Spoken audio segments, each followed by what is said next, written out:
ready for some football. I don't know about you. Who else could it be but your man Lou? Yeah. The LouieTeeNetwork is powered by MusicHead University. MusicHeads, classes in session. Turn me up. Enroll on YouTube now. Link is in the description. Who else could it be but me, your man, Louie T? Welcome to Monday Night Football overtime. Raiders, Lions. This game went exactly the way most of us thought it would. Really non-competitive, if not for Lions turnovers. There were 3 of them tonight. This is a blowout. The Raiders aren't a good football team. They've played a very soft schedule, which has allowed them to win 3 games up until this point. They've had issues at the quarterback position, but that was to be expected when you go into the season with Jimmy Garoppolo as your primary signal caller.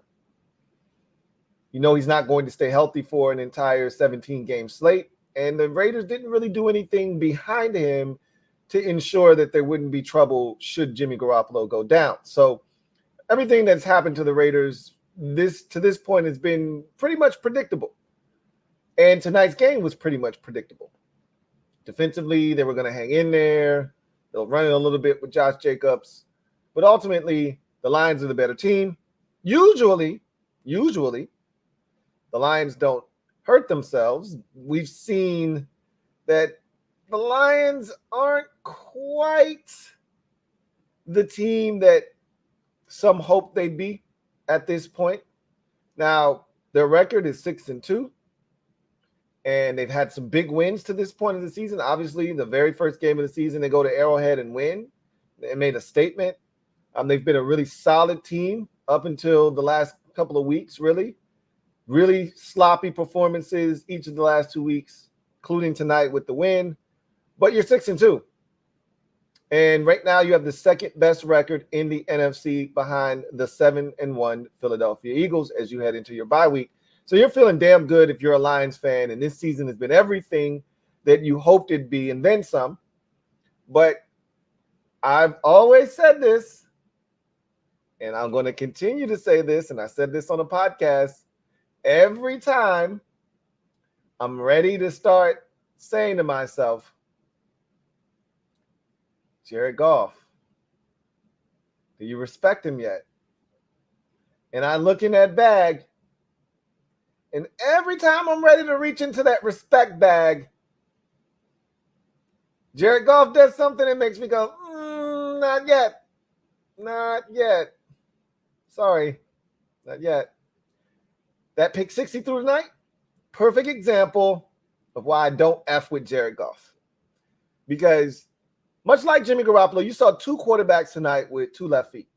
Guys who, and in this league where most quarterbacks can move, are nimble enough, mobile enough to protect themselves, get out of harm's way when necessary. If you got to pick up a first down on 3rd and 7 with your legs, can do so.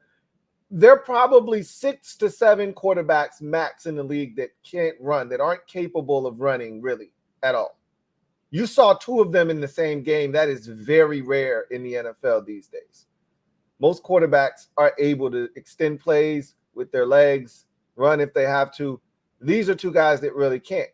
So when pressure starts to mount, you got 2 guys that you saw tonight that will panic and do stupid things with the football.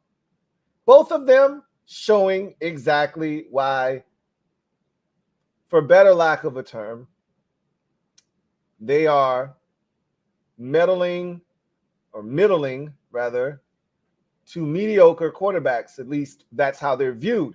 I think Jared Goff probably gets a bad rap. He's been to a Super Bowl. He's played consistent football. I think for someone who has had some of the success that he's had as the number 1 overall pick, I may add, I think he gets disrespected. I'm a part of that. I will admit, I don't always give him the respect that he deserves. And we've seen number 1 overall picks at the quarterback play way worse. And there are plenty of number 1 overall picks. There are plenty of guys that played in the first round. There are plenty of guys who were drafted who never played in the Super Bowl. This guy has. And unlike Jimmy Garoppolo, who has also played in the Super Bowl, he being Jared Goff, actually led his team to the Super Bowl and wasn't led by his team to the Super Bowl, if that makes any sense to you. And so I think there needs to be more respect put on Jared Goff's name, but every single time I start to think to myself, maybe it's time for you to start giving Jared Goff that green light. As I approach rapidly, the light turns yellow, and I'm like, I could just hit the gas and go faster, and I'd make it through this light. And we got no issues. We've all been there. Green light turns to a yellow light, and you have a tough decision to make. In that moment, you've got to decide, how bad do I want this light? Am I going to mash the gas and hit this thing and make this light? Or am I going to mash on the brakes and stop at this light? Usually, there are factors that come into play as to whether you hit the gas or the brake. Are you in a hurry? Or in this case, in this analogy, do you trust the surrounding parts?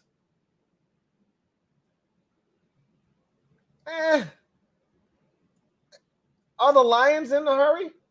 Does Jared Goff really have time? Or is he truly the guy? A lot of us questioned what's what when they drafted Hendon Hooker.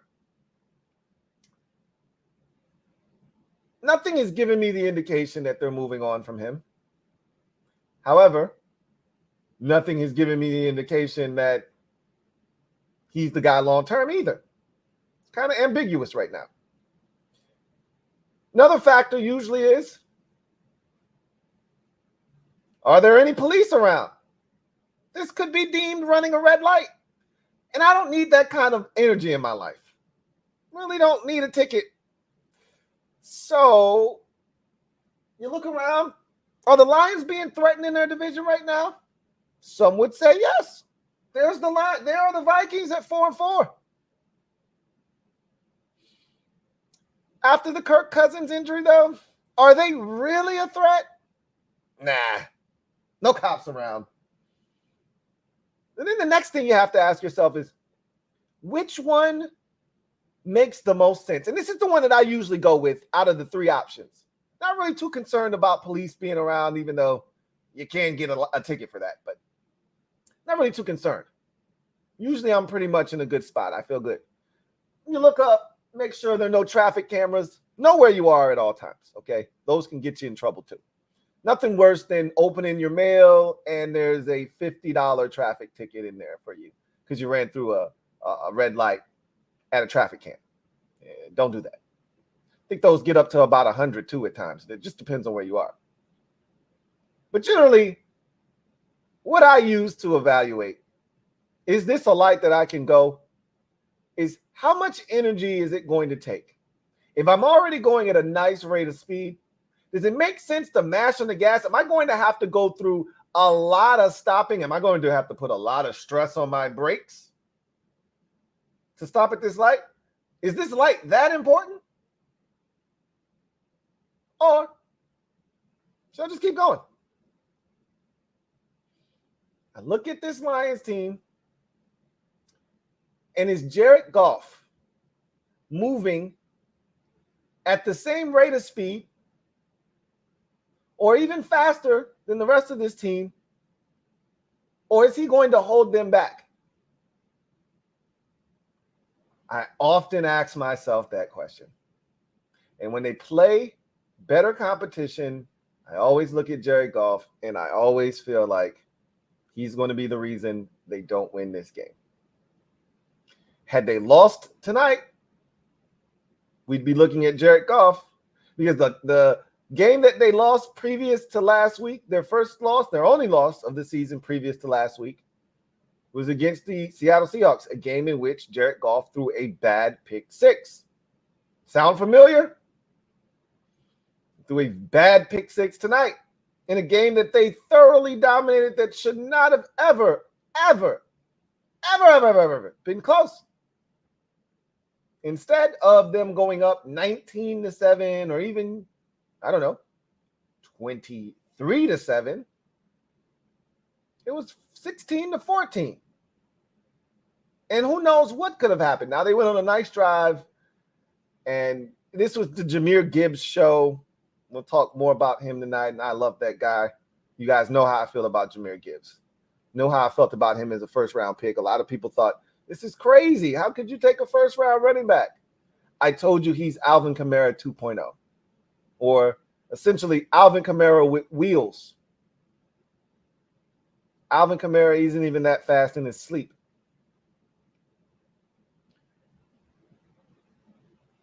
Goff will continue to be an enigma. You can win, and I've said this about guys that are in that category where Jared Goff resides.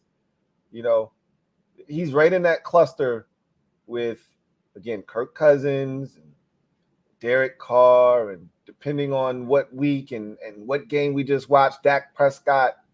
There's a conglomerate in there of guys that you can win with. They need help, though.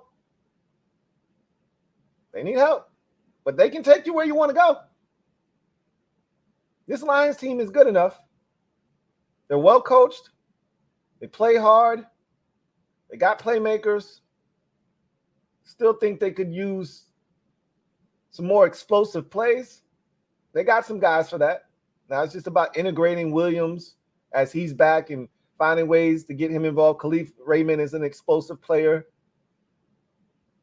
But when things get tough, when shit gets really, really gritty, and you need a tough performance from your quarterback, he's been beat up, there's pressure being applied, is Jared Goff the guy that's going to stand in there and make it happen?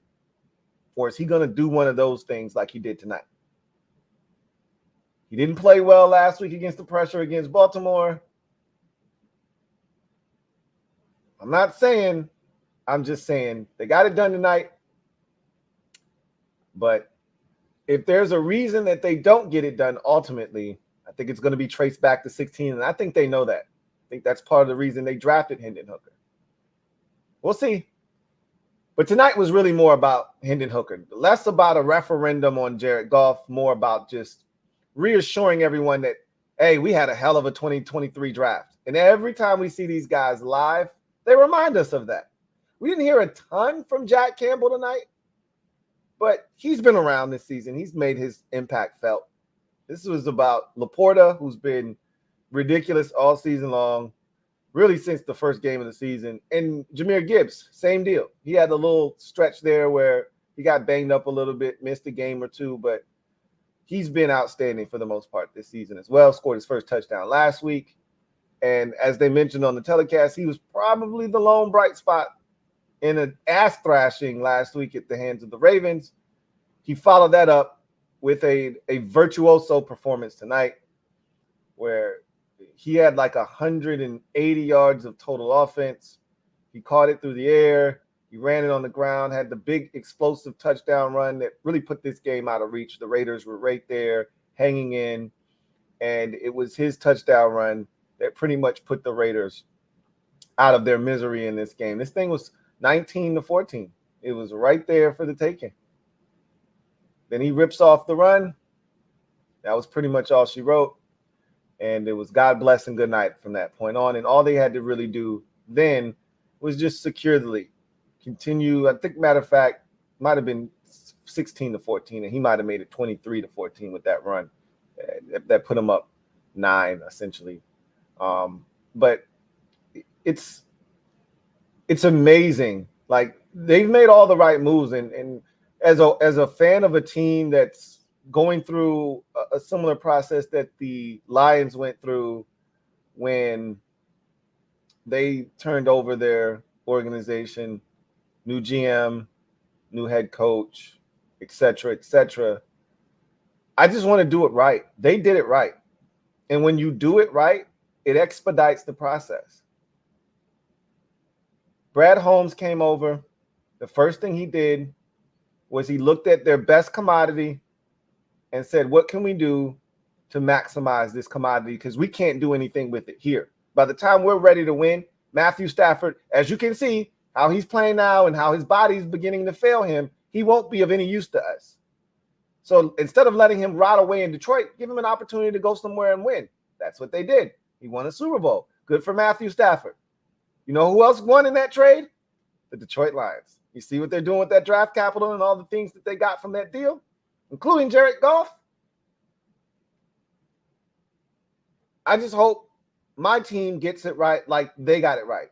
Because when you look at the Lions, a lot of the young players that they have came from this regime, Brad Holmes and company. When you look at the coaching staff and what they've built, starts with Brad Holmes again. You know, he's the architect of all of this.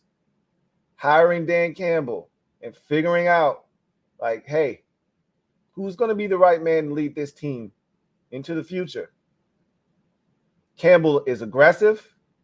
He's a former player. Not that that is a requisite, but it doesn't hurt. He understands the grind of the NFL. He understands what these players are going through. He's young, so he can relate to them. And I love the fact that they've surrounded these players with a bunch of ex-players. And again, not a prerequisite, but it doesn't hurt to have a defensive coordinator and Aaron Glenn. They used to have Deuce Staley. He's no longer there. But to have a guy like Deuce Staley, to have Antoine Randall, right?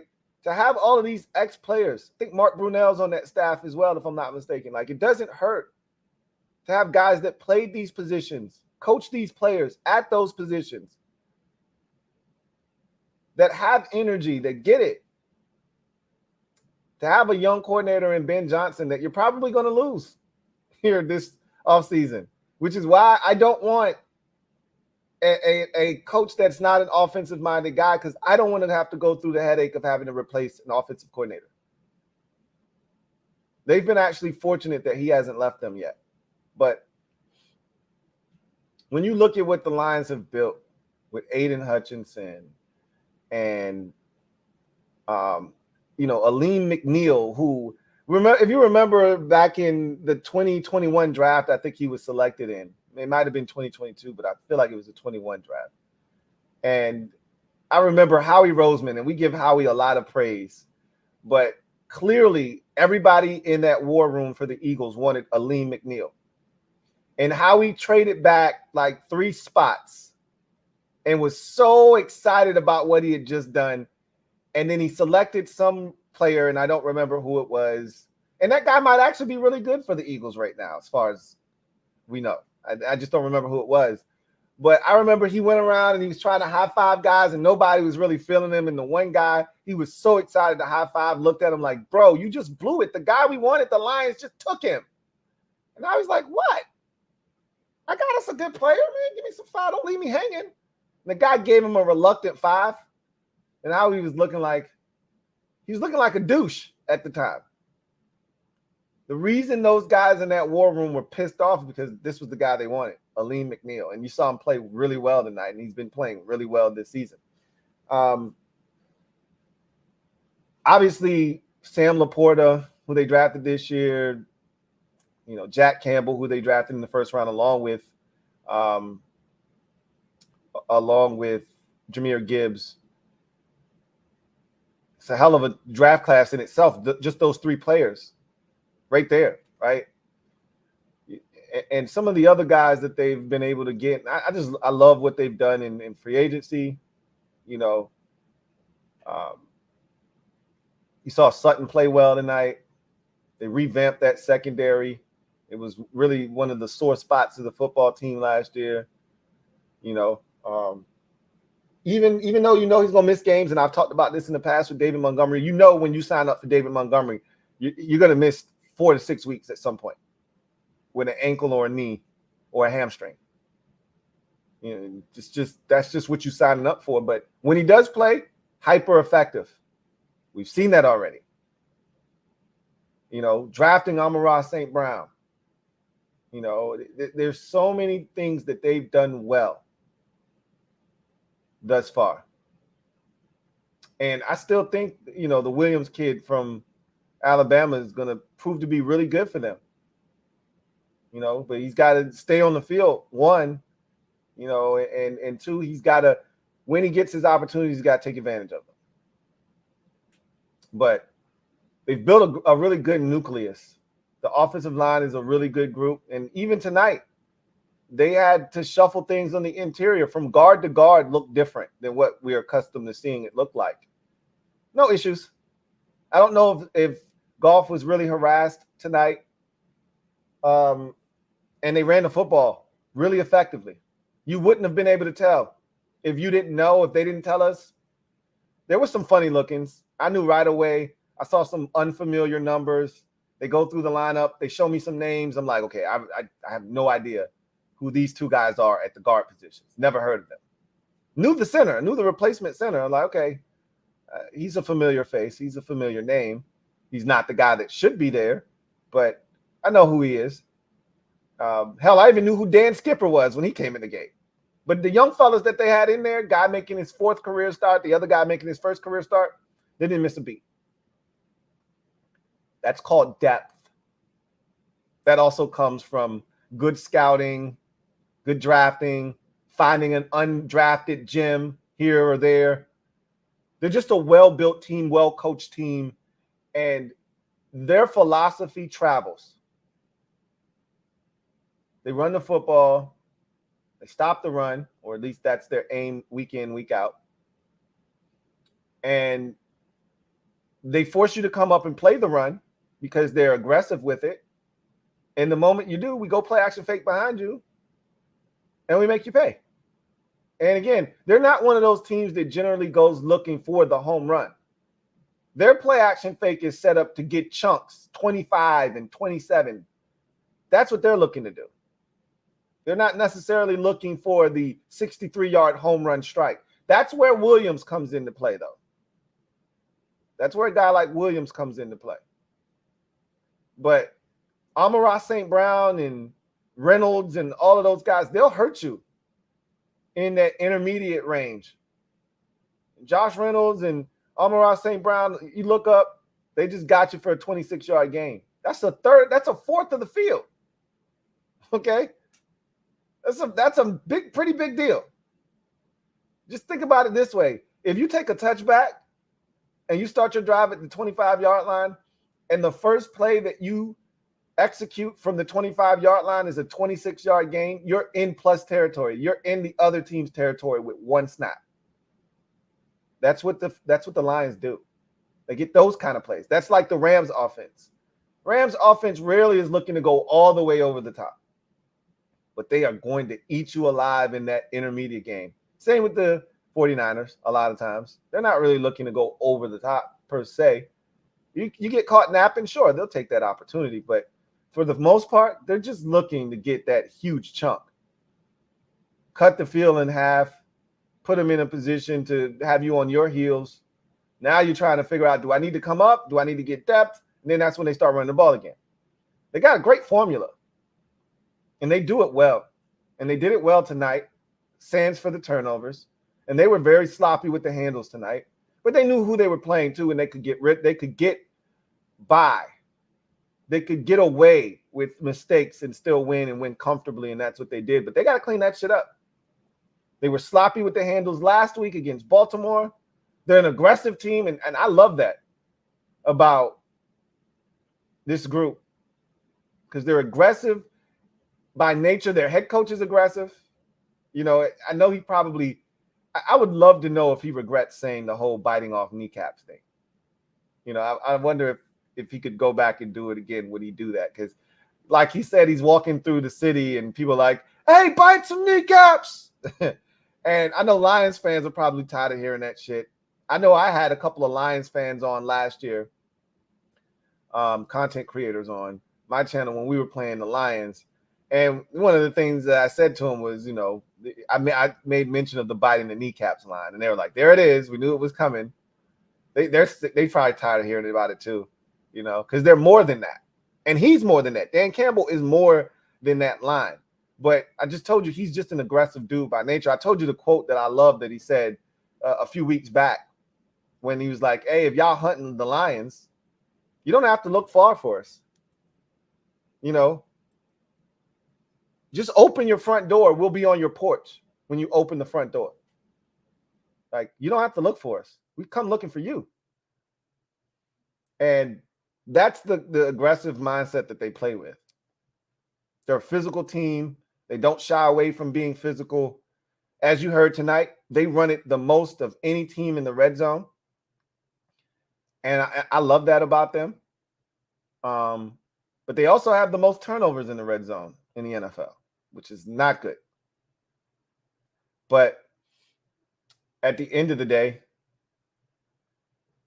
when you do the things that they do consistently well, and it starts up front with them, they got a good offensive line when healthy.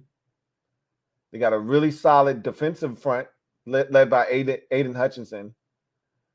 And I like Alex Anzalone at linebacker, and I just think they got a good, solid defense.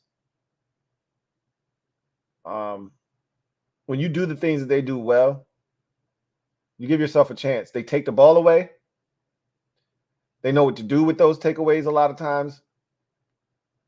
They run the football. They go play action fake. They know who they are. They never really lose sight of what their identity is. And the way that they play football, they can win with Jared Goff. What I worry about is when shit goes sideways, like it did last week, Jared Goff can't stop the bleeding. And that's the part that scares me. Jared Goff is the equivalent of a blood thinner. He's not a coagulate.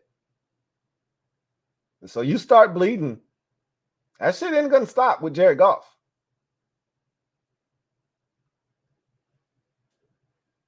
That's a good Lions football team, though. And look, by the looks of their division, they won't be challenged. With that Kirk Cousins injury, things could have gotten really interesting had Kirk Cousins not gotten hurt with the Vikings. Because I expected that division to come down to the Lions and the Vikings. I also had the Packers in the mix. They're not a good football team. They're so young. They're not good at all. Surprising start to the season for the Vikings, but they dug themselves out of the hole. But unfortunately, now I just don't see how they're able to be competitive moving forward with their quarterback situation being what it is without making a move. And I don't really see them making a move. And I don't know if I would make a move either. Like, what are you really going to accomplish by trading for, say, a Jameis Winston or a Ryan Tannehill? I mean, what are you really looking to accomplish? You think one of those guys are going to take you where you want to go? Yeah, right. I'm not giving up draft capital to save a season that probably wasn't going anywhere anyway. But we'll see what happens. Good win tonight. It kind of felt like they left points out on the field.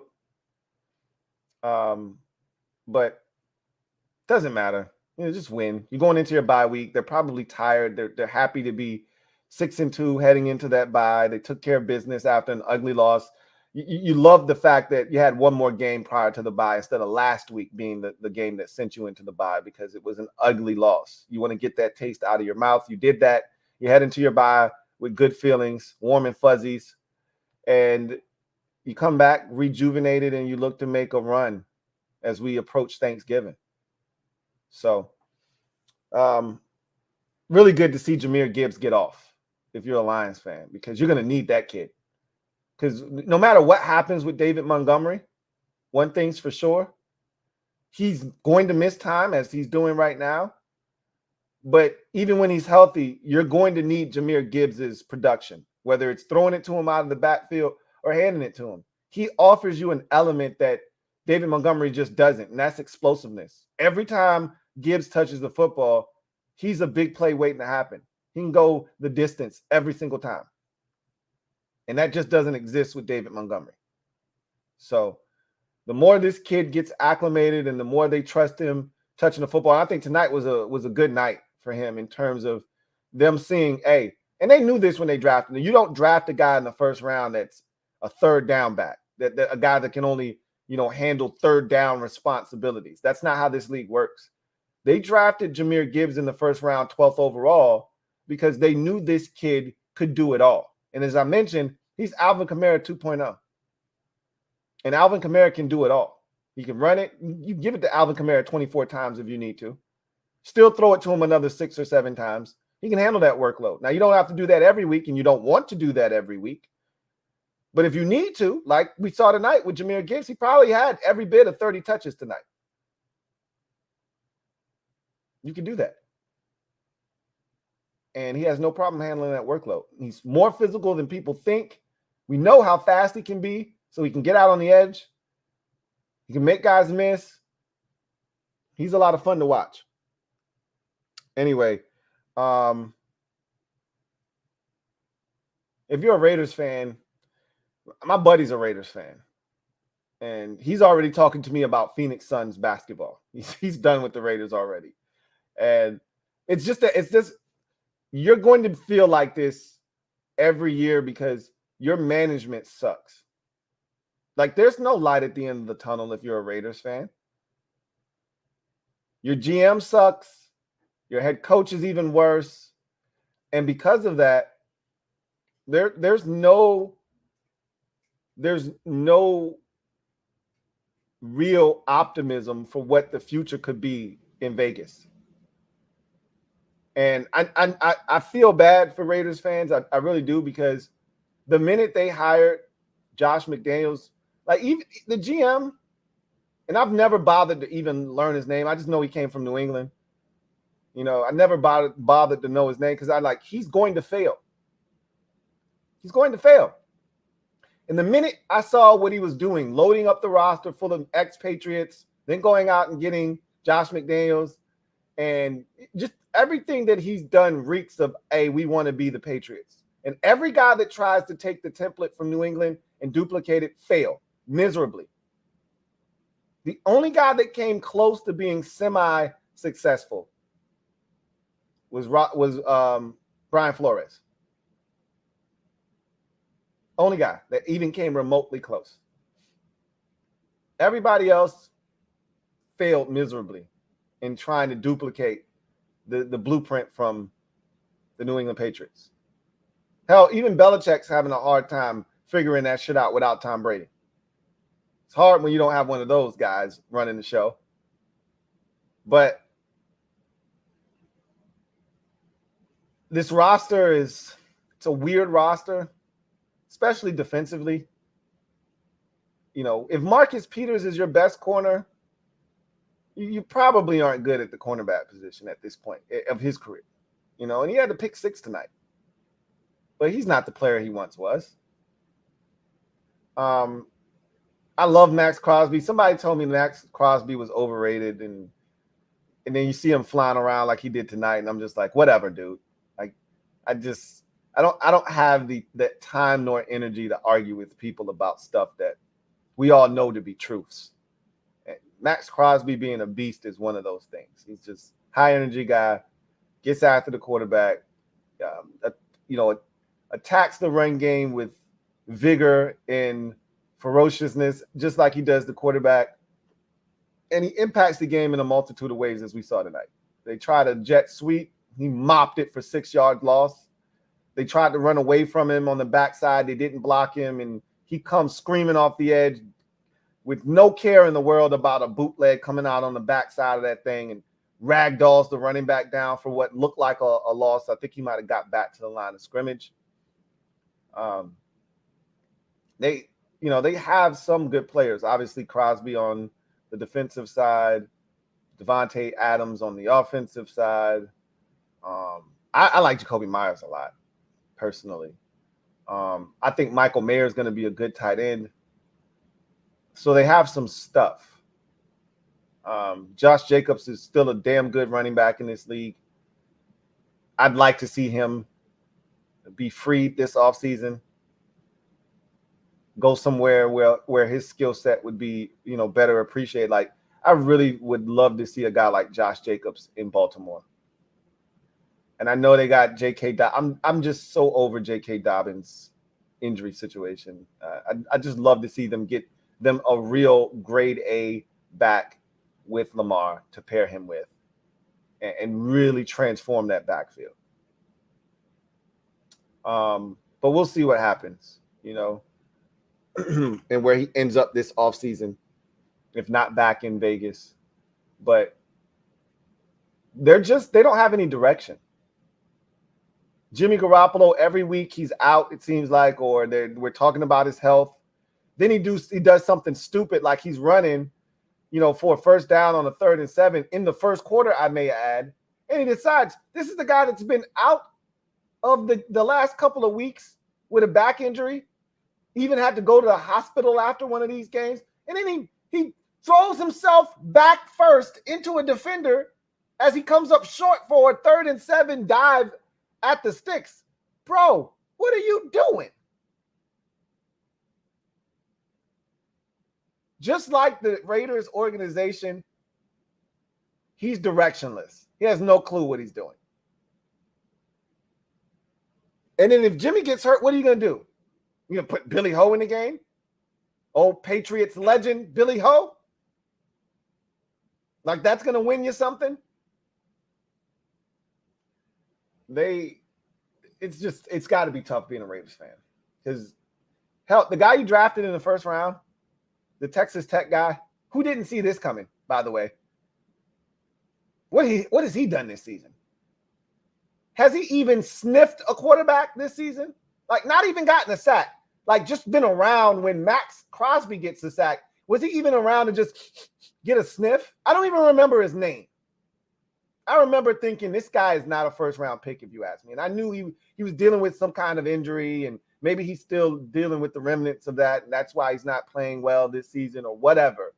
I've seen the Raiders 3 or 4 times on primetime television already this season, and I don't think I've heard this guy's name called once.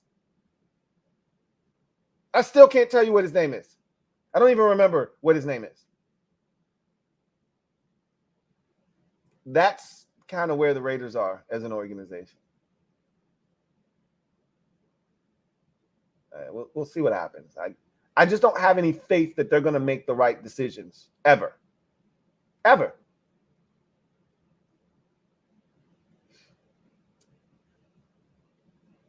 I digress. A great example of who the Raiders are right now, what sums up their season to me in a microcosm, sums up who Jimmy G is as a quarterback, and then we'll move on and get to your comments. My wife's watching the game, and she wasn't sticking around long for this one. She asked me, who's playing tonight?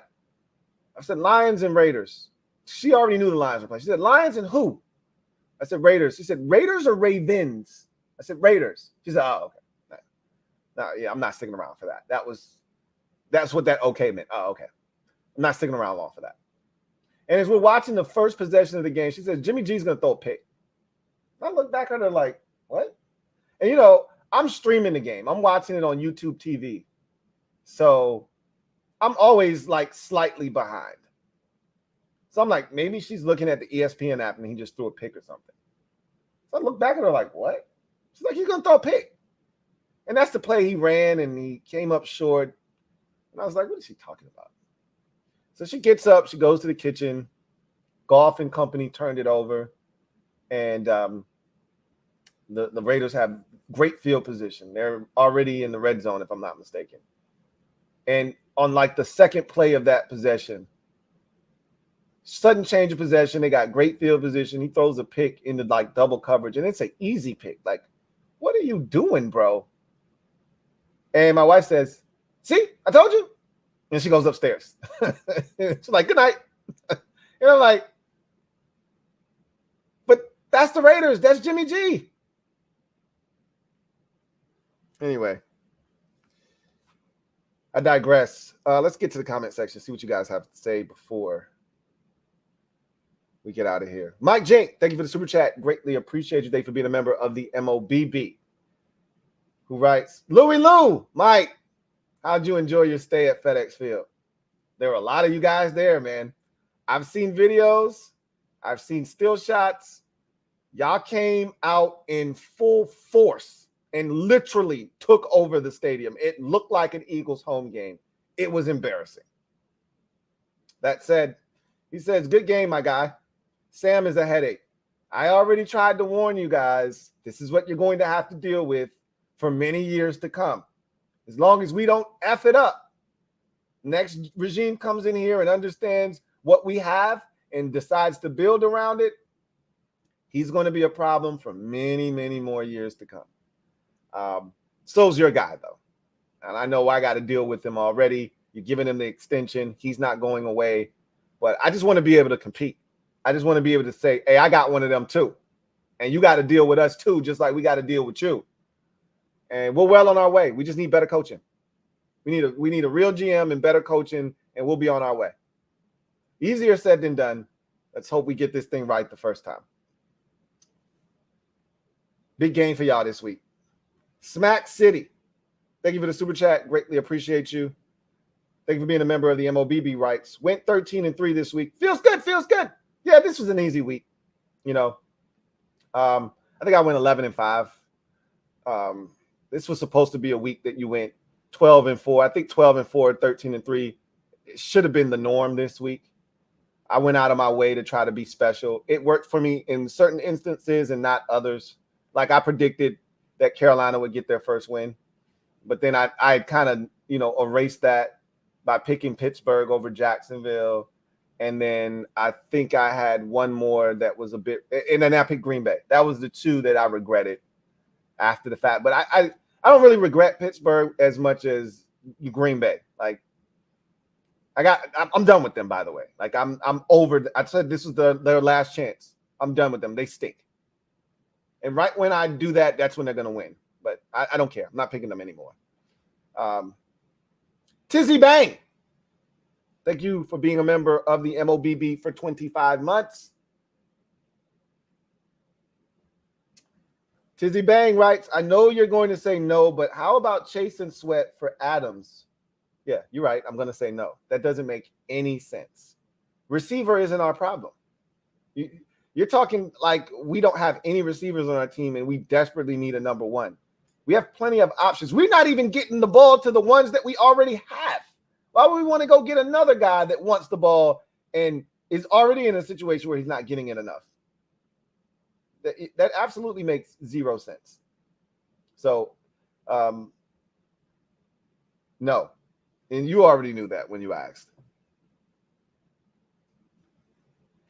Vincent Cole, thank you for the super chat. Greatly appreciate you. Thank you for being a member of the MOBB. Or thank you for being a member for 25 months.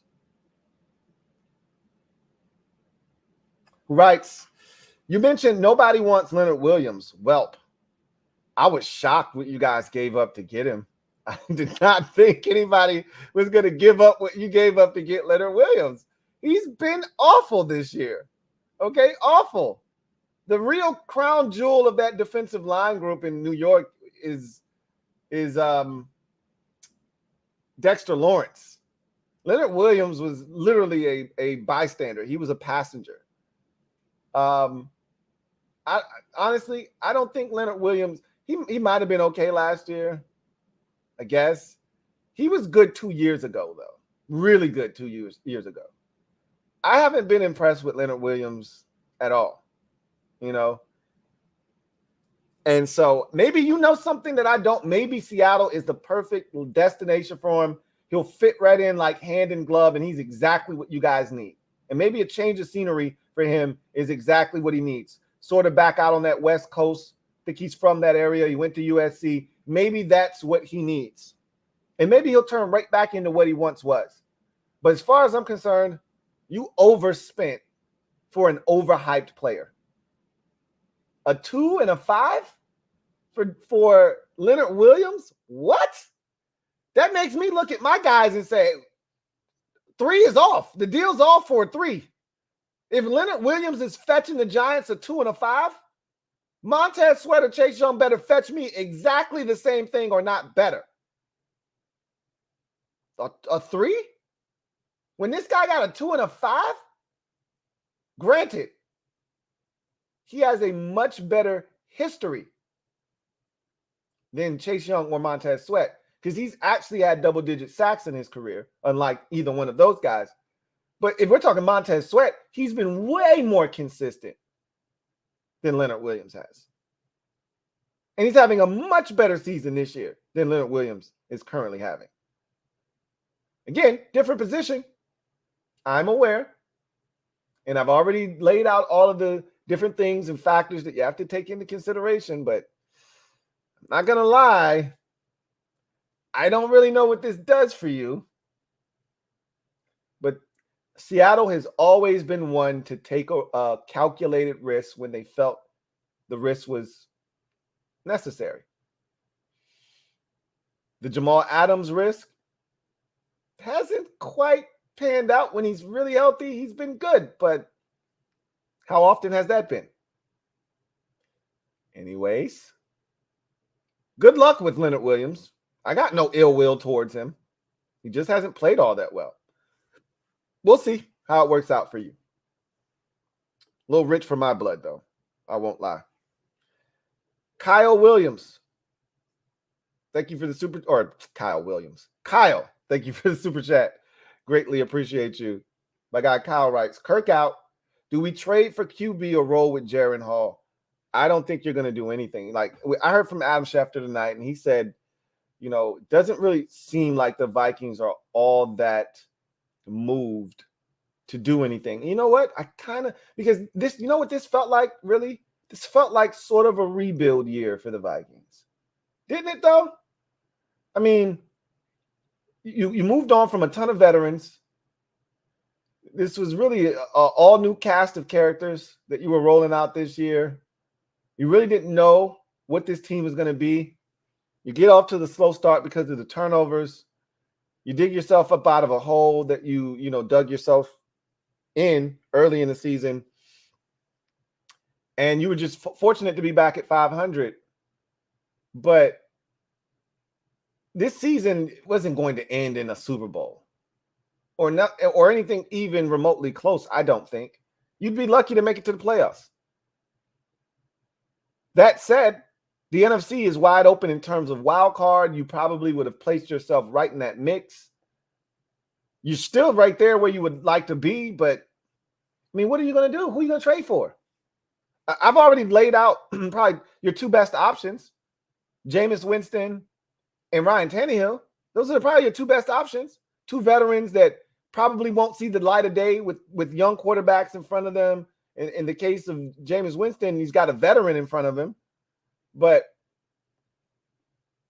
I don't see either one of those guys taking you where you want to go. Winston is interesting, but he's been interesting for how long now? I mean, how long are we going to play this Jameis Winston song and dance?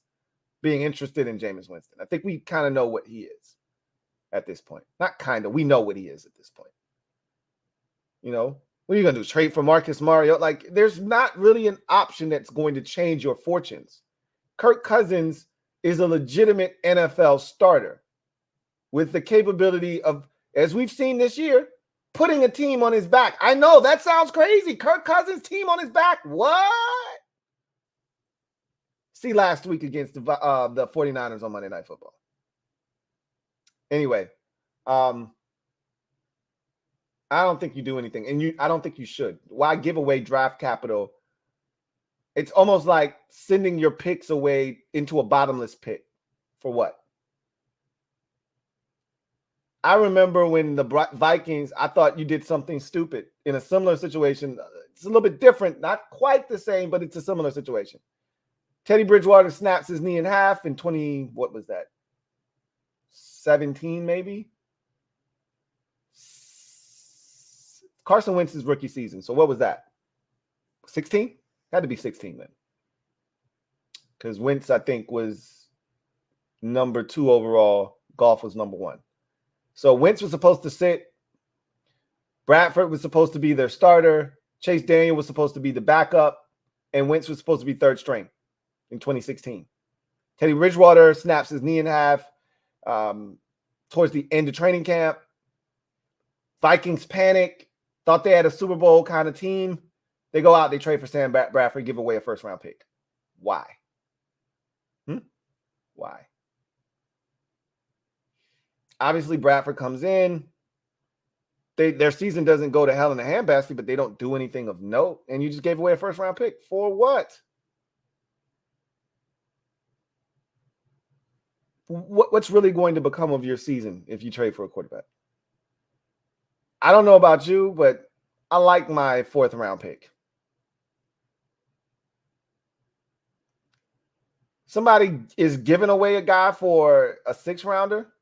All right, maybe I'd do that. The Titans say, hey, man, you want Ryan Tannehill, just toss me a 6 that could turn into a 5 and we'll call it even. Okay, I'm interested in that. But somebody's going to put a gun to your head and be like, hey, let me get your 4, or even worse, let me get a 3 up off you. Hell no. I'm not giving you a 3 or a 4 for a rental for 9 games. Are you insane? No way. I'm good.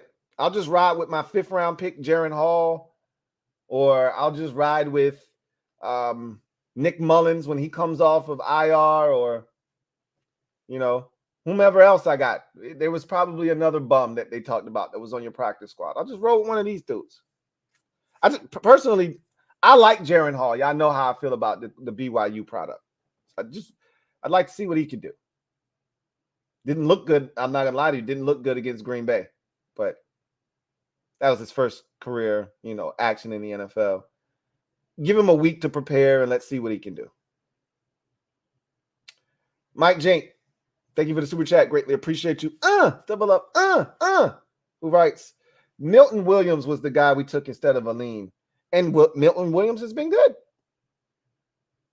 So Howie probably feels vindicated. I don't think he's better than Aline McNeil, but we're splitting hairs at this point. Milton Williams has been really good. So there's that. Good. All's well that ends well. See? All's well that ends well. Anyway, let's get to the comment section. Y'all know how this works. We got about 25 minutes or so to wrap together. If you're out there, you want to chop it up. Let me go get my water. I'll be right back. Should have had this from the jump.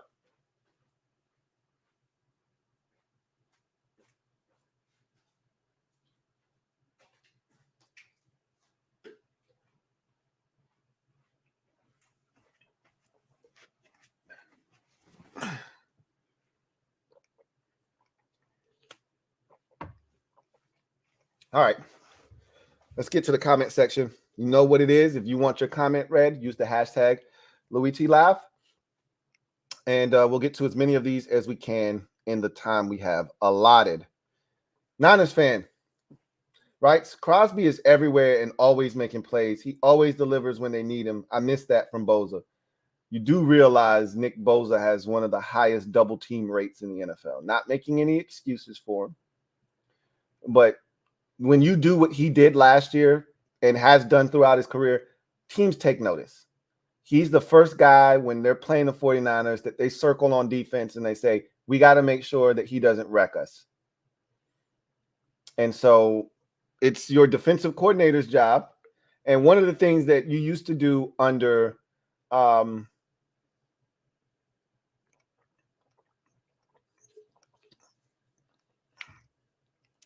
Ryans, so you used to run a ton of games, ton of TTE games, ton of ET games where, 2 tackles are stunning this way. Bosa comes looping all the way around. And next thing you know, he's coming right up the A-gap straight at the quarterback. He's got nowhere to go. A lot of shit like that. You're just not seeing a lot of that stuff this year from the 49ers. Not as aggressively up front. And he's getting chipped a ton. He's getting double teamed, which is what you expect from a premier pass rusher. Crosby is high energy. They move him around. I think, I don't know. It feels like Bosa doesn't move around a lot. Feels like he's kind of stationary, right? On the offense's right side, going up against the right tackle quite a bit. And, every so often they probably move him on the left side too, but I don't think they move him around enough, So that's another thing. I remember him being a guy that used to move around quite a bit, would even stand up and walk around. I haven't seen that from him this year. It seems like they just got him at the, right defensive end spot and, hey, go get him, Tiger. But as you can see, Crosby, they got him all over the place. He's standing up. He's in a 2-point stance. He's in a 3-point stance. He's on the left side. He's on the right side. You might catch him kicked inside. You just don't know where the hell this guy's going to be. Raiders Lifer 45. Thank you for the comments.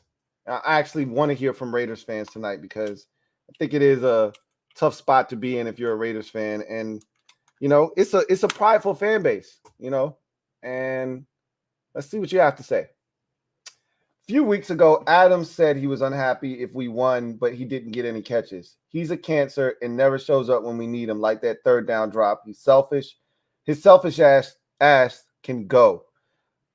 Yeah. I just don't think he wants to be there. I don't even think he's necessarily a selfish football player as much as he's trying to be a cancer so that they will move him. It's hard to be a cancer when you're winning. And this little 2 out of 3, you know, stretch where they won didn't help his cause for getting out of Vegas. It's easy to bitch and complain when you're 1-5 and you're not getting targets and your team's getting beat up and the quarterback position is a mess. It's easy for you to be like, man, let me go. This is not what I signed up for. But you guys were 3-3 at one point. You've lost 2 in a row. You were 3-3. It's hard to bitch and complain when your team's at 500 and you've just won 2 in a row and you're playing better football. So it's hard to bitch and complain then. Now we can bitch and complain again. You've lost 2 in a row. He's not getting the football. And yeah, like last week, he dropped a touchdown pass. He dropped another pass tonight on the third down. They've already said they're not trading him, so I don't know what he's going to do. I don't feel bad for him. A lot of people are like, free Devante, free. I don't feel bad for him. You left a really good situation, and, you know, he knew Aaron Rodgers was probably leaving shortly thereafter. But you left a situation with a Hall of Fame quarterback to go play with your buddy, who was never appreciated in Vegas. They never loved Derek Carr. And the minute that John Gruden was no longer there, Derek Carr was a marked man. And you showed up there thinking your boy was royalty, and he wasn't. And your boy was gone your first year there. And now you're stuck with Jimmy G. I don't feel bad for him. I don't. And one thing about Josh McDaniels, he's an asshole. So he's not going to give in to your demands, just like they didn't give in to Josh Jacobs. They don't give a shit.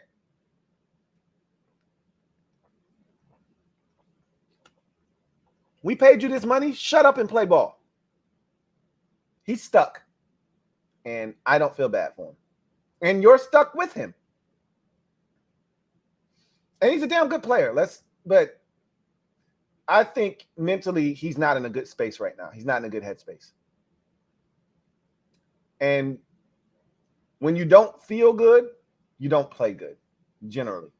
That's how that works. We've seen more concentration drops from this dude since probably his rookie or second year in the league. He used to have concentration drops early in his career. He didn't have them shits with Aaron Rodgers. Hell, he didn't have them shits with Derek Carr. Remember, he went off last year. People forget. His numbers were crazy last year. Anyway, I digress. Red Wing 01, thank you for the super chat. Greatly appreciate you. Who writes, you got to feel for Devante. Watching Jimmy G overthrowing him by 5 yards when he's got no one around him is cringe-inducing. The look on his face at the end says it all. Free my man. Again, I don't feel bad for him. This ain't necessarily what you signed up for, but you signed up for some version of this.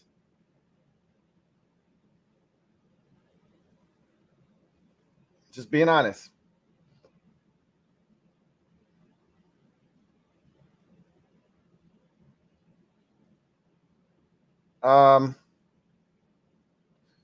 Red Wings 01 says, look at Gibbs the moment the Lions decide to use him. They were trying to ease him in. Remember, they had David Montgomery. And I think that's the proper way to use a Jamir Gibbs, is to use him like the Saints use Alvin Kamara. Every so often, it's okay to get crazy and give him 30 plus touches in a game, but don't overdo it. Like, you want this guy to have a long shelf life. The best way, like the Saints, they've always been really good about keeping another back, whether it was Ingram or if it was Latavius Murray. There was always some other big physical back that usually took on the bulk of the carries that allowed him to be himself. That's what you want Jamir Gibbs to be. You want him to be that change of pace, but you also know if he's got the hot hand this week, we give him a couple of touches early and he's got it going. This is the week where, okay, 21 carries and 7 catches for you. That's not a normal workload for him. Most weeks, 14, 15 carries, another 6 or 7 catches. That should be his workload every week. But if he has one of those games where he's got it going, or, David Montgomery's out, okay, 21, 22 carries, 6, 7 additional catches. You're right around that 30 threshold. That's a good number for him. But that's not a number you want every week. So I support what they're doing.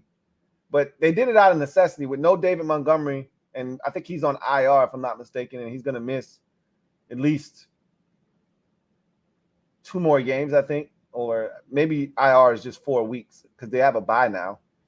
But I like what they're doing. Smart.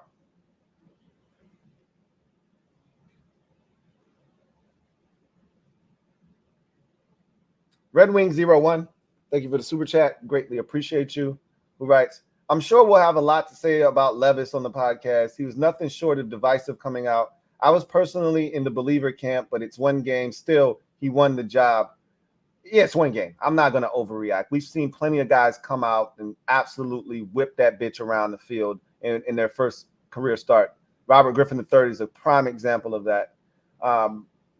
One game doesn't make you a tremendous starter in this league, but that's a great first impression. You never get a second chance to make a first impression in this league. You just don't. He made a tremendous first impression. Like, you can't make a better one. I mean, DeAndre Hopkins didn't have a single touchdown catch all season long, and Will Levis shows up and he has 3 in one game. Are you kidding me? Anyway, I digress.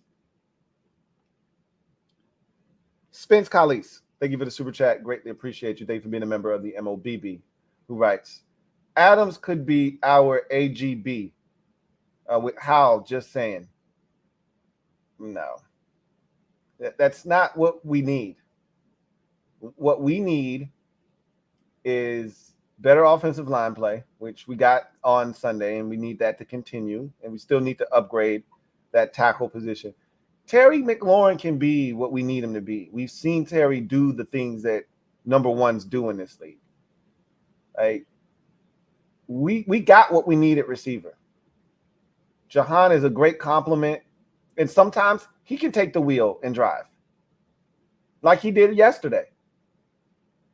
We got what we need at receiver. That tight end is where we need to be focused. If you want to upgrade a position, tight end is where you should be looking. Running back is where you should be looking at getting a speedster. I love Brian Robinson. I think he needs more touches.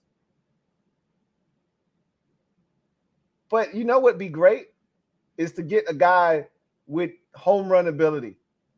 Anytime he touches it, he's got a chance to go. I know Gibson has that ability, but have we really truly seen that? No, we haven't. And I don't think that's – and he's not a natural running back, and he'll admit that. I still believe in Antonio Gibson, but after this season's over, that experiment's done, and he'll try that somewhere else. Maybe a team will just say, bro, do you want to go back to receiver? And he's like, thought you'd never ask. I don't know what's going to become of Antonio Gibson. We'll see. But somebody else might get their hands on him and utilize him the way that he's supposed to be utilized. I don't know. We'll see. I can just say this much. I'd much rather have a tight end before an athletically gifted tight end before we do anything at receiver.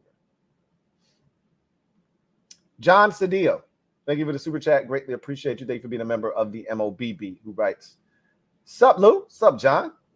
Solid win by Detroit. Part of the process to gain legitimacy. Got to start by stacking wins against bad teams. Absolutely, John. Good point. Can't lose to teams you're supposed to beat if you call yourself a good team. That's what the good teams in this league do. Big bank take little bank, right? Good teams beat bad teams. That's how you get to 13-4. That's how you get to 12-5. You want to be one of the better teams in the league? You got to beat up on the little sisters of the poor. Side note, go Rangers. This is one of those years where we'll look back like kind of like the Kansas City Royals when they won the World Series like 5 or 6 years ago. Like, what? The Texas Rangers? Yeah, it's kind of one of those situations. Shelled out to go to game 2 and sucks to get waxed, but glad for the win. And that's all you're looking for. You never want to lose, but you know, good to be in attendance at a World Series game. John, ask yourself this. 5 years ago, did you ever think the Texas Rangers would be playing in the World Series? Probably not. So have fun, man. Have at it. Red Wings 0-1.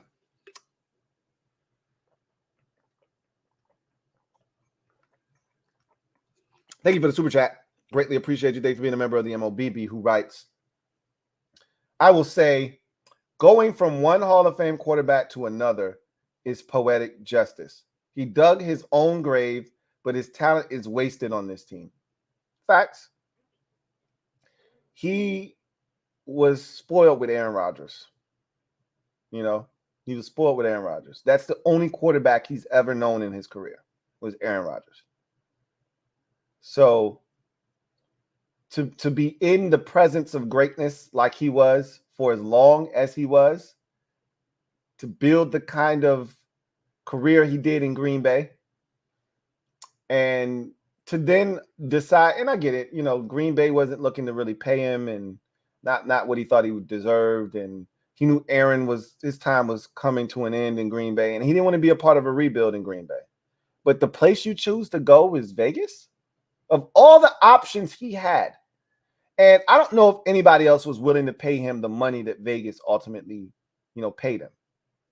Right? I don't know if anybody was willing to pay him that money. And if I'm not mistaken, it was a sign and trade. So I think the Packers ended up recouping something on their end as well, if I'm not mistaken.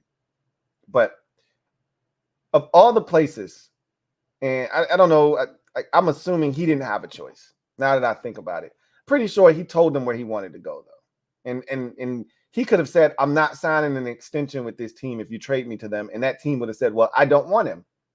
He could have really figured out where it is he wanted to go. He wanted to go to Vegas. He wanted to go play with Derek Carr. You chose this existence. I don't feel bad for you. You got to read the room, buddy. Derek Carr, the Raiders have been trying to get rid of Derek Carr, or at least their fans have, for 5 years prior to last year. You went there like Derek Carr was a made man, like he was safe. Like, I'm going to finish my career with my best bud from college. That was never the case. If John Gruden was there, okay, that would have made a bunch of sense because Derek Carr wasn't going anywhere. He fit John Gruden's scheme, and Gruden loved him. Not with Josh McDaniels there. He got rid of Jay Cutler and Brandon Marshall in Denver. Anyway. Red Wings 0-1. Thank you for the super chat. Greatly appreciate you. Double up. Who writes, random thought. Curtis Hodges still having a roster spot over Arma pisses me off to no end. Don't think I need to explain many, many reasons why. You don't. I agree with you. Alex Arma was a guy that I liked in the preseason, felt like there was a role for him on the team, and he showed you the impact that he can have in just 6 snaps on Sunday. The 29-yard run, he was on the field for it. He was one of the kick-out blocks on that run. The run down by the goal line that got negated by a bogus 15-yard cut block penalty, illegal cut block. He was the lead blocker on that play, right? All of this is under center. And I think I don't know, that might have been out of single back, but they were under center, though, which is the key. And then they threw him a tight end screen or a fullback screen, and it was blocked up well, and Terry just didn't get his guy out of there. Darius Slay ended up making the play, which you can't let happen. He's a guy that can impact. He can catch the ball. He's an athlete. You can do a lot of nice things with a fullback that's an athlete. I'm with you, man. I think he's got more ability to impact the game than a guy like Curtis Hodges does. But again, what do we know, right? What do we know? Kevin writes, "Hey Lou, Devante should have stayed and tried another run with A-Rod, but oh well. Also wanted to hear your thoughts on Gary extension. Personally, love it, but hearing some people not.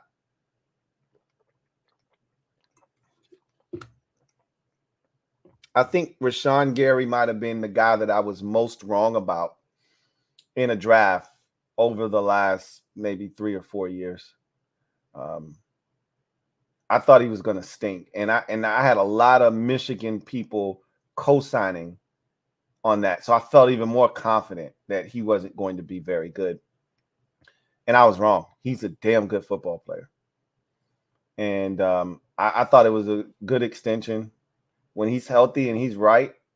And I think they were just waiting on to see him come back from the injury, and he came back from the injury and he picked right up where he left off at. I think it's a good move by Green Bay.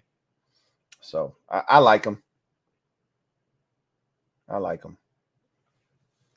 Derek B writes, the mistakes the Lions made tonight end up being losses for the Commanders, yet they win by 2 scores. That's the difference between us and them. Coaching. I can't stress this enough. Our idiotic staff would take Jared Goff and have him throwing the football 42 times. I mean, think about it. We did that with Carson Wentz too. Like, that's not what you want to do with a guy like Jared Goff or Carson Wentz. Coincidentally enough, 1 and 2 in that 2016 draft. But that's what Scott Turner was doing. That's what Eric Bieniemy's doing. You know, you can minimize the impact of a mistake if you have an identity. They know who they are. So Jared Goff throws a pick 6. Okay, what do? They come right back. They run the football. Goff goes play action fake, gets a chunk play, and then Jamir Gibbs runs it down the field. And just like that, they're right back in the scoring range. Just know who you are. I told you, we don't know who we are. And some people are like, we do have an identity. We like to throw it a lot. I guess. But is that sustainable? Is throwing the football almost exclusively sustainable? I find it hard to believe that it is in this league. You've got to have some semblance of the run game, some semblance of a run game you can lean on at times.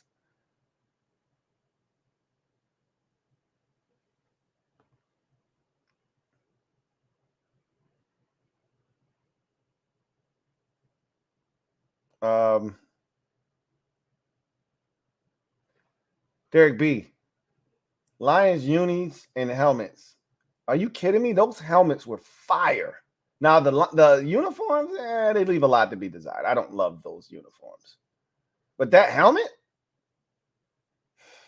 Look, we can agree to disagree on that. I love those helmets.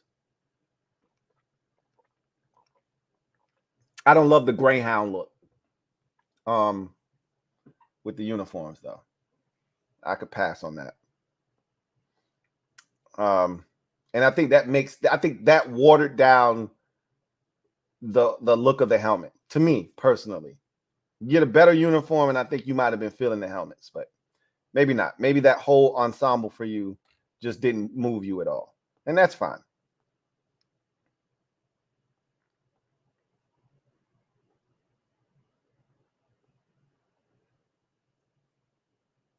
All right. Milfman 1986. Right. Can you explain how you give the Eagles all they can handle, but you can't beat the pathetic Giants? That's a simple one. The Giants, we had a horrendous game plan. And I try my hardest as a rational thinker, as someone with a psychology background. I try to look at it from all angles. And I think Logan Paulson helped me better understand why we didn't come out with the game plan that we had this week against the Giants last week. He gave me a better I still don't love the answer, but it makes sense. And as long as something makes some semblance of sense, and I can go, okay, I can see that. I might not like it and I may not agree with it, which I don't, but at least I can go, all right, I can wrap my brain around that. Still stupid as hell. Because if you're smart, you understand what needed to be done. But okay, I get it. But if we would have come out with the exact same game plan that we utilized against the Eagles, against the Giants, we would have won that game going away. It wouldn't have even been close.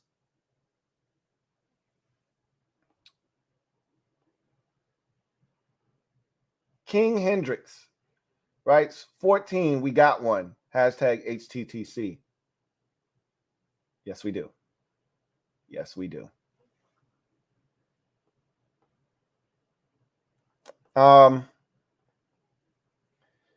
Red Wing 01 writes, I will say, okay, we read that one already. Abel Ambrosio writes, as of right now, who is the best team in the AFC and the NFC? I don't think that has changed.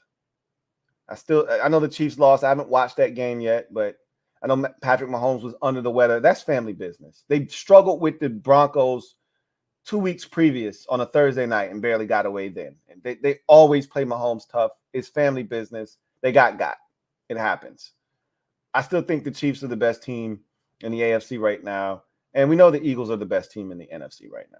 So I don't think that's really hard to decipher. I think the Bengals are getting their bearings and they're getting their feet under them. And I think Burrow is actually getting healthy. And that bye week probably did him wonders. And he looked really good yesterday against San Francisco. And so I think that's a team to keep your eye on. The Bills have been really Dr. Jekyll, Mr. Hyde. But that Bengals team, they're the ones that have the number of the Kansas City Chiefs. They've got the attention. You watch quarterback. That's the one Mahomes was like, look, I got to beat this dude, man. Sick of this shit. And they easily could have lost that game in the playoffs last year. You know? So I still look at Cincinnati as probably the biggest threat to them. But they got to worry about Baltimore and their own division. Like, that's a tough division that they play in. So they got to worry about what's going on in that division first before they can worry about anything else. So we'll see. But, you know, don't sleep on Baltimore, but I still got to watch. I got to see more of Baltimore.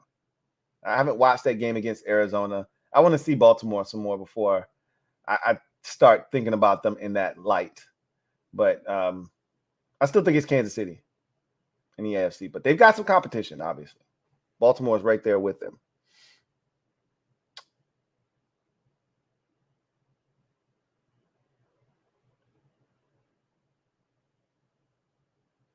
All right.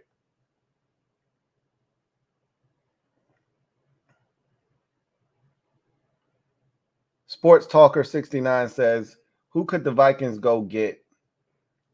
I mean, we've already talked about the quarterback. I mean, the Vikings don't need to do anything really other than quarterback. And if I'm them, I probably wouldn't do anything. Because it'd be one thing if they were sitting at 7-1 right now or 6-2. And you're like, man, we're really good. And if we go get us a Ryan Tannehill with this defense and with our capabilities offensively, we could be real. We can finish this thing. Okay, that's different. You're 4-4. You started out the season struggling. You've righted the ship, and you've basically done it against bad teams. Pretty much your division, if we're being honest. But there is the 49ers in there, but they're struggling. Still, that's a good win. But how far were you really going to go with Kirk Cousins? Healthy, Justin Jefferson coming back. How far were you really going to go? That's what you got to ask yourself. Now ask yourself this. Bringing in a lesser quarterback, because whomever you get isn't going to be Kirk Cousins and aren't going to be on his level. They may be in that same, like Tannehill is a lot of times connected to Cousins in that same group, but Tannehill's at the back end of that group. Cousins is towards the next group, that next tier. Tannehill's closer to the next tier that's behind him. They might be in the same tier, but they're at the different ends of that spectrum. You're not going to win with Ryan Tannehill. You're not going to win with Jameis Winston. You're not going to win with Jacoby Brissett. So, what are we talking about? The answer is do nothing. Just see what your young quarterback can do. I wouldn't even go to the veteran Nick Mullins. I wouldn't even do that. Let's see what Jared Hall can do. Now, that's if he's shown you some things in the preseason and in practice and you trust him. Let's throw him out there and see what he's got. And if he shows you right off the bat immediately, this is too much for me, that's when you go to Nick Mullins.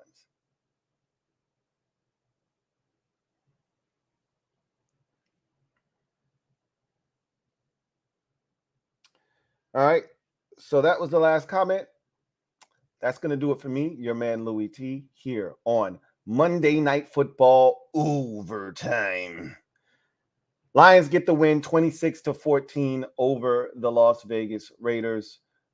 Lions head into their bye week on a high note after the tough loss a week ago to the Ravens. 6-2, feeling good about themselves atop the NFC North division. With the news of Kirk Cousins' injury, it kind of feels like it felt like the division was over 3 weeks ago, and then the Vikings somehow got hot and made it interesting. Now the news of Cousins being out for the season kind of makes it feel like it's a formality now at this point. The Lions are going to be NFC North champions for the very first time in their franchise's history. They won the division last when it was called the NFC Central, right? So they've never won the NFC North. I think that's going to change this season. Meanwhile, the Raiders dropped to 3-5 on the season. And I don't really see this Raiders team winning a bunch of games. Now, they've got winnable games. I think they play the Giants next week. Like, that's a winnable football game. And I wouldn't be shocked if they won, but they're not a good football team. They're not well coached. And so I don't really know what's to become of their season. I really don't. Anyway, I digress. That's going to do it for me, your man Louie T. I thank you guys for joining me. I look forward to chopping it up with you guys. Next time, Thursday Night Football will be the next time we are on Overtime. Titans Steelers, that's an interesting game because we're going to get a look at Will Levis. If you didn't get to see him last week, he was fun. He was a lot of fun. And the Steelers, these are the types of games that they find a way to win, right? But Kenny Pickett's probably going to be out of this game. You could be getting some Mitchell Trubisky. Mama named him Mitchell. I'm going to call him Mitchell. Anyway, we'll talk more about that as we get closer to that game. You guys enjoy the rest of your evening, and I'll see you guys next time. God bless, and good night.